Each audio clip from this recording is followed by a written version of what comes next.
Hi, everybody. I wanted to do a video today. I wanted to do a video of last year. This month marks a year from my domestic violence story. So I wanted to share what it's been like the past year since that problem that I had.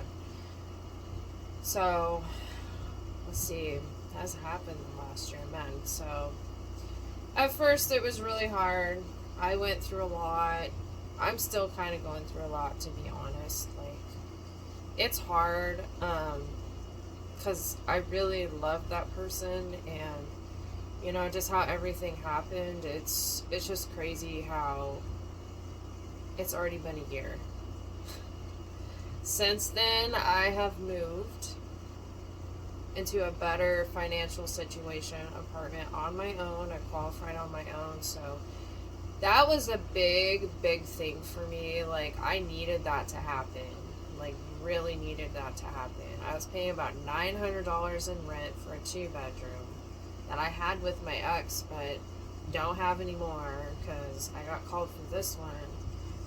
As you guys know, because I posted some moving vlogs. If you haven't seen them, go into my videos and you'll be able to see them. I didn't document too much for it, just for like safety reasons, but I documented some of it. So basically, I really kind of been spiraling. So this is also a mental health talk. So last year really taught me to guard myself more and protect myself. Unfortunately, my whole life I've been a people pleaser, and I have a hard time saying no, and I'm not going to blame myself for the situation that occurred or situations that occurred last year, but mental health has been a big thing for a while. So since I've been out of that situation, I've been trying to figure out who I am, what I want. Do I want another relationship right now? No, but I've been in at least a couple in the past year. One was really just bad, not physically but verbally and everything else. But like I said, I moved, I got into a new relationship, I would say in April. So this is where things have gone sour. So that person basically used me, basically just treated me like crap every day on lock. He would ask me for money, and it was just ridiculous, just the way he would treat me and stuff, the way he would treat people around him, just this toxic behavior, and I just did not like it. So officially last month, I basically just blocked him out of my life. He took money from me and everything else. I have not had any physical violence happen, but I still think words hurt just enough, in my opinion. So it may not be physical, but they hurt just enough. Physical violence, I'm not going to put up with anymore. I said that my whole life after I got out of my first high school sweetheart's boyfriend that I had, like first boyfriend ever. We were together for like 7 years, but this past year that's happened. Thing that I am not proud of. Some people know on my channel, and they know me in general, I did not drink for 5 years. Unfortunately, I started drinking in mid-April when I moved where I am. It's easily accessible to drink.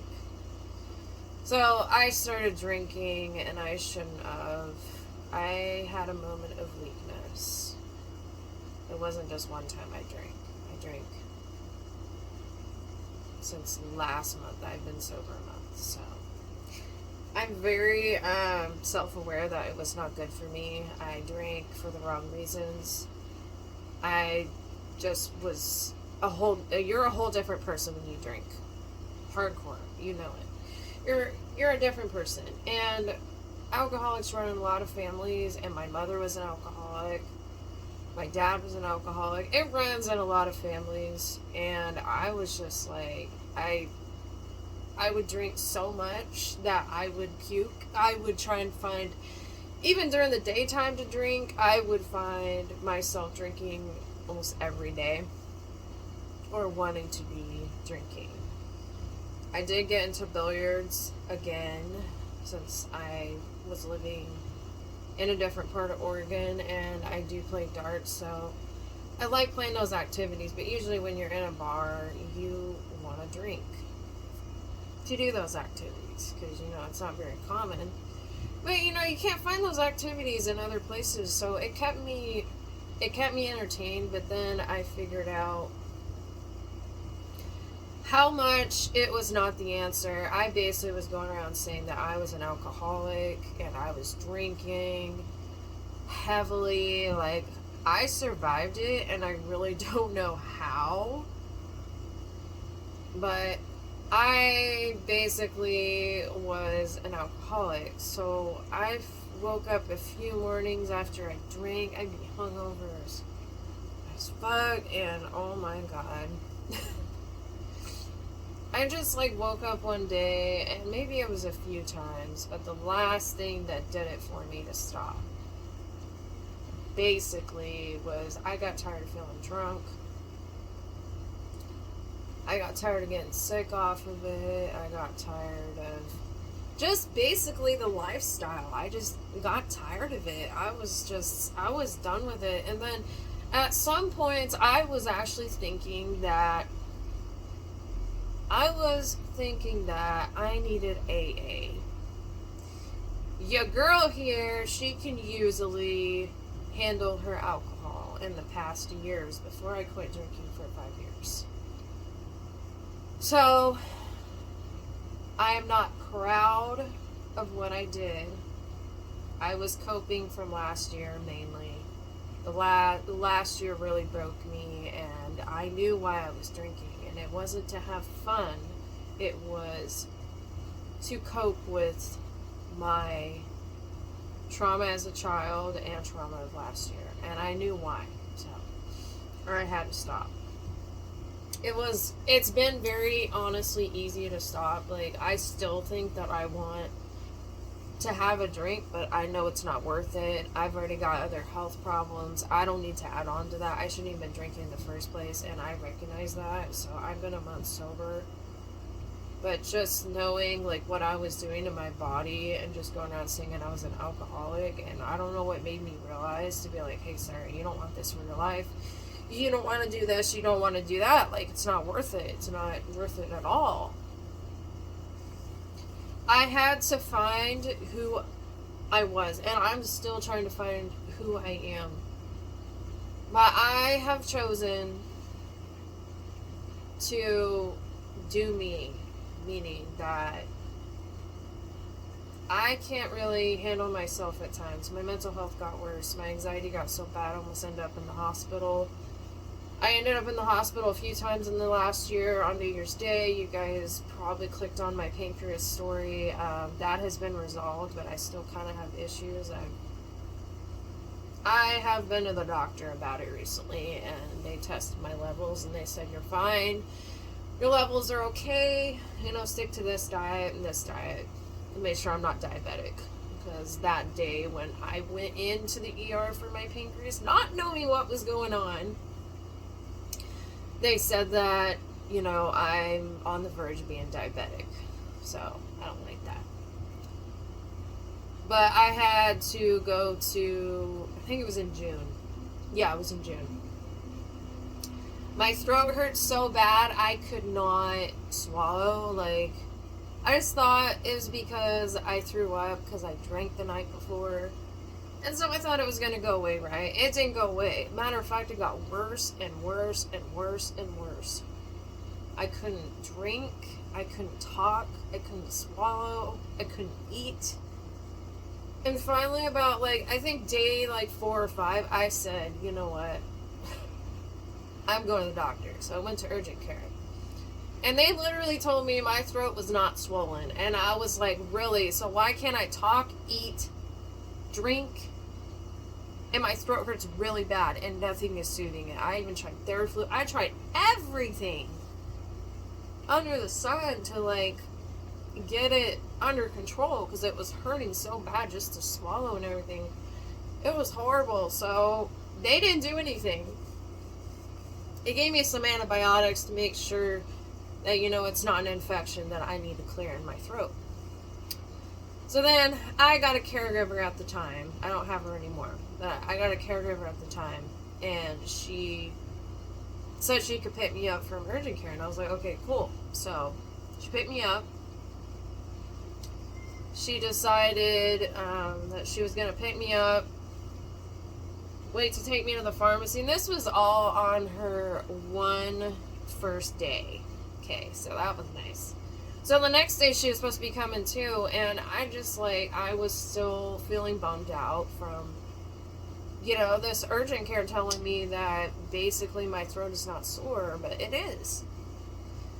So then I took the next steps. I went to emergency room with my caregiver. It took about 4 or 5 hours just to get in there, see what's wrong, they had to give me some medicine. They had to give me some medicine because my heart rate was really high because I wasn't feeling well, and also some treatments I take, they make my heart rate go up, and but my blood pressure is fine. It's weird.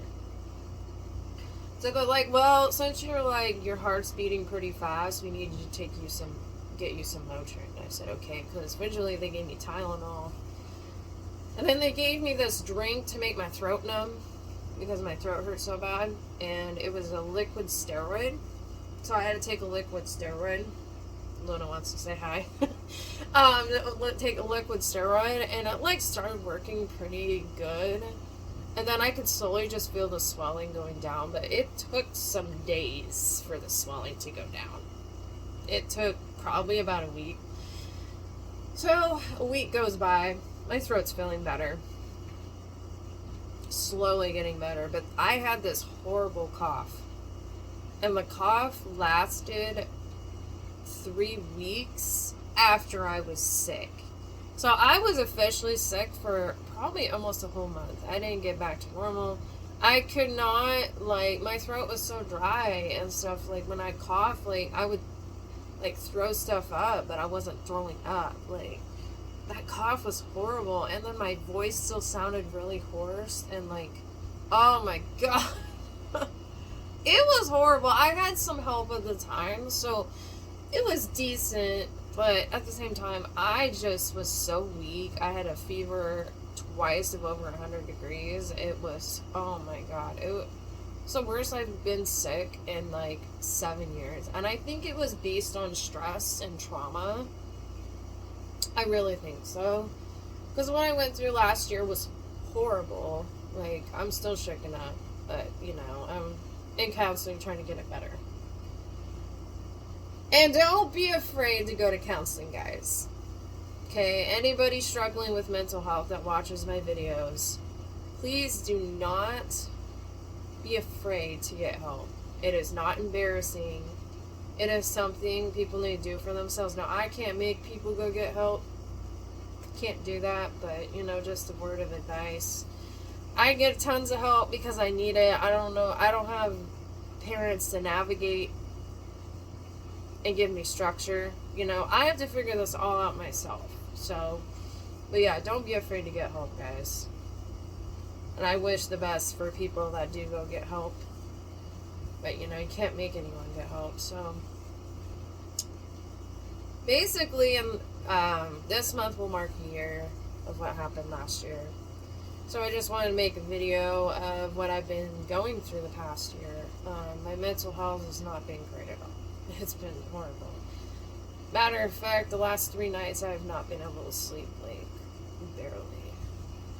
So, anyway, if you guys want to subscribe, like, comment, I'll try to make sure the comments are on, but I don't always have my comments on because people leave horrible comments saying I'm using the system, I'm doing this, I'm doing that. So, like, if you don't have a nice comment, please don't put it there, okay? Because you don't know exactly what someone's going through. Yeah, I summarize in my videos of what I'm going through, but, like, in depth, I do not. Because it's way too dark. I have a very dark-minded, pessimistic mind, and I don't always show that.